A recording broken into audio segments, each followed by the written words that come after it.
IT ประจำบ้านสวัสดีครับคลิปนี้มาแนะนำเกี่ยวกับการอัปเกรดแรมของ Synology นะครับสำหรับแรม Synology เนี่ยเขาจะให้ใช้แรมของยี่ห้อเขาอย่างเดียวนะครับโดยปกติแล้วจะมีวางขายในหน้าร้านค้าออนไลน์แล้วก็หน้าเว็บจะมีเขียนไว้ด้วยว่ารุ่นไหนคอมแพตกับรุ่นไหนนะครับแล้วก็หลังๆผมก็เจอว่าในกลุ่ม NAS Synology เองแล้วก็ในเพจ NAS Synology นะครับมีการคุยกันว่าเขาก็ใช้แรมคูเชียลค่อนข้างเยอะนะทั้ง16กิก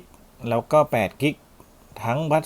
26ทั้งบัส3,200ด้วยนะครับแต่ผมยังไม่เคยทดสอบเองนะผมทดสอบเฉพาะแรม16กิกที่เป็นบัส266ทางซ้ายมือนะครับตัวนี้เป็น16กิกผมทดสอบแล้วใช้กับ NAS Synology DS420 ได้แล้วก็ DS220 ได้ตัวนี้ก็ยืนยันนะครับผมก็เลยอยากจะเอา16เนี่ยมาใช้กับโน้ตบุ๊กนะครับส่วน NAS จริงๆเนี่ยผมใช้แค่8ก็พอคราวนี้อยากจะมาแชร์ว่าเมื่อไหร่ที่คุณควรจะอัปเกรดแรมแล้วก็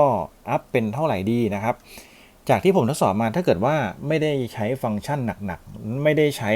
เกี่ยวกับ VMM ซึ่งเป็น Virtual Machine นะครับรันแค่เว็บรันแค่แชร์ไฟล์หรือพวกเนี้ยรันแค่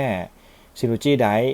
จริงๆ8ก็เหลือเฟือนะครับถ้าเกิดว่าท่านใดที่ใช้ default อยู่ที่เป็น2กิกเนี่ยมันก็จะรู้สึกอืดๆหน่อยกับการทำงานหลายฟังก์ชันนะครับก็แนะนำว่าอัพเป็น8ก็พอนะหรือท่านใดที่คิดถึงอนาคตนะครับอยากจะเอาไว้ใช้กับโน้ตบุ๊กกรณีที่ NAS ไม่ได้ใช้แล้วก็สามารถอัปเกรดเป็น16ทางซ้ายมือก็ได้นะครับเขาสามารถใส่ได้สล็อตเดียวนะคุณก็เลือกเอาจะเป็น16หรือ8ก็ได้16เนี่ยตอนนี้ที่ผมทำคลิปอยู่ราคาอยู่ประมาณ 1,100 บาทตอนนี้แรมส่วนใหญ่จะมาจากจีนนะครับค่อนข้างถูกเลยส่วนทางขวาผมสั่งมาราคา600 บาท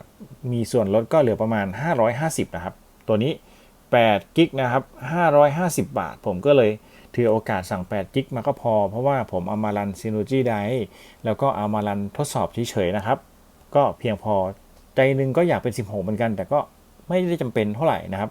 ก็ลองดูว่าคุณมีงบเท่าไหร่ถ้าคุณมีงบไม่อั้นหรือมากกว่า1,000 บาทเนี่ยคุณซื้อ16ดีกว่านะครับมันจบทีเดียวแล้วเผื่ออนาคตด้วยแต่ถ้าเกิดว่าคุณอยากประหยัดจริงๆมันก็พอดีฟิตเปี้ยเนี่ยเป็น8กิกก็เพียงพอครับกับการรัน NAS โดยฟังก์ชันเล็กน้อยเท่านั้นเองนะครับไอเดียจริงๆก็มีเท่านี้นะจะเป็น16หรือจะเป็น8เนี่ยขึ้นอยู่กับคุณเลยนะครับส่วนผมก็ซื้อบัตร266มาเนี่ยครับ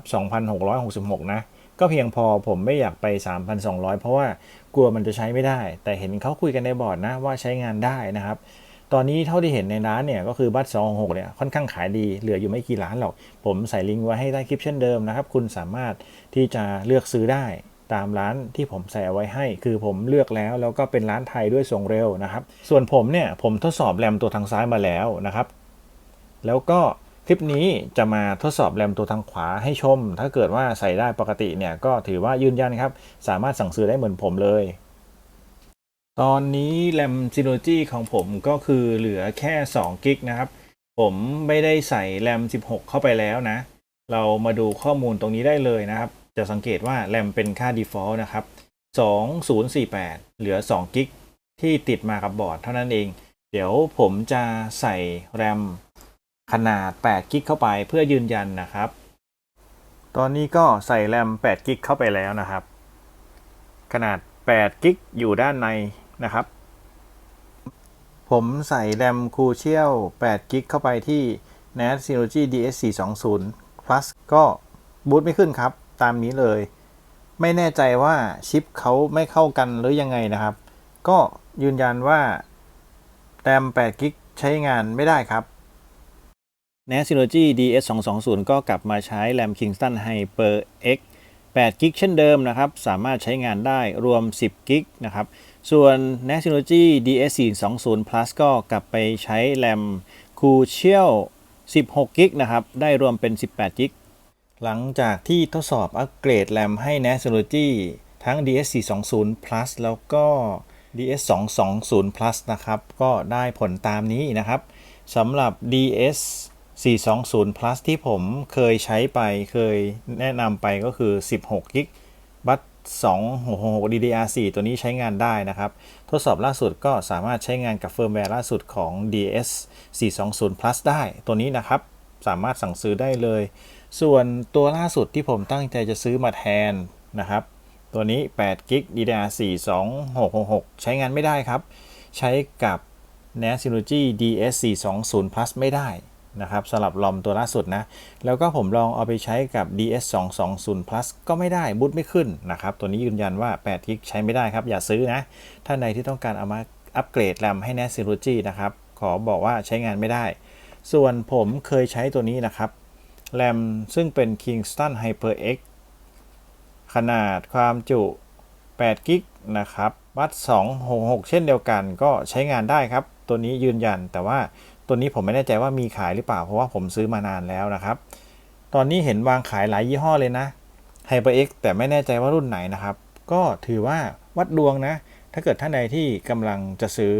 แรมมาอัปเกรด NAS Synology ทั้ง DS420 Plus DS423 แล้วก็รุ่นอื่นๆนะครับก็วัดดวงแนะนำว่ายก NAS ไปให้ทางร้านค้าลองให้ดีกว่านะจะมั่นใจกว่านะครับแต่ถ้าเกิดว่าจะสั่งซื้อออนไลน์ก็สามารถที่จะสั่งซื้อร้านที่คืนได้สะดวกนะครับเผื่อบางทีซื้อมาแล้วใช้งานไม่ได้อาจจะต้องหาอุปกรณ์ทดแทนเอาไปใช้กับอุปกรณ์อย่างอื่นแล้วก็สลับกับแรมโน้ตบุ๊กเดิมที่เคยใช้อยู่อย่างเงี้ยครับก็หาทางออกแบบนี้ก็ได้นะครับก็เอามาฝากเป็นเท่านี้ถ้าเกิดท่านใดที่มีคำถามอยากให้ทดสอบตรงไหนก็คอมเมนต์ไว้ได้เลยส่วนผมเอาแรมที่ใช้ได้มาแนะนำนะครับแล้วก็เอาไอเดียของการอัปเกรดแรมมาให้แต่ไอเดียของคุณก็ขึ้นอยู่กับว่าแรมใช้ได้หรือเปล่าด้วยนะบางทีสั่งมาแล้วใช้ไม่ได้ก็ต้องหาทางออกเพิ่มเติมวิธีแก้ไขเพิ่มเติมนะครับส่วนผมก็เดี๋ยวคงเอาแรม8 g b ไปสลับใส่โน้ตบุ๊กอาจจะแรมน้อยหน่อยแต่ก็เอาแรม16 g b ตัวนี้มาใส่ Synology DS420 Plus เช่นเดิมนะครับสำหรับคลิปนี้ก็มาสั้นๆเพียงเท่านี้ขอบคุณที่รับชมครับสวัสดีครับ